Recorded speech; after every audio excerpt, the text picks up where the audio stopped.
Hello guys, welcome back with me again in this channel. On today's tutorial, I'm going to show you how you can use the text to image feature in CapCut to generate an AI image.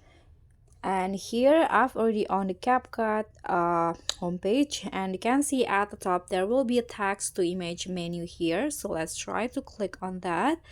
So in this feature, you can generate AI images with only simple prompts. So for example, these are the image that I generate before, a woman with shopping bags looking luxurious. For example, here you can just, if you want to regenerate again, you can just click on the modify and you can delete this current prompt. So I'm going to try a cat eating a fish on the street, for example.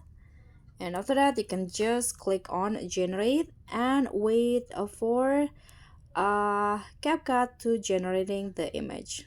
So the images will be show up in four.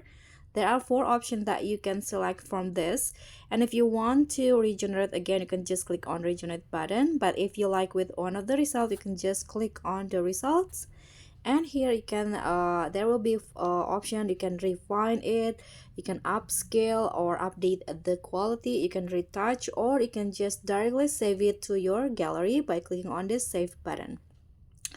Okay, so that's all from me. Thank you so much for watching. Don't forget to like, comment, and subscribe. Also click on the thanks. Bye.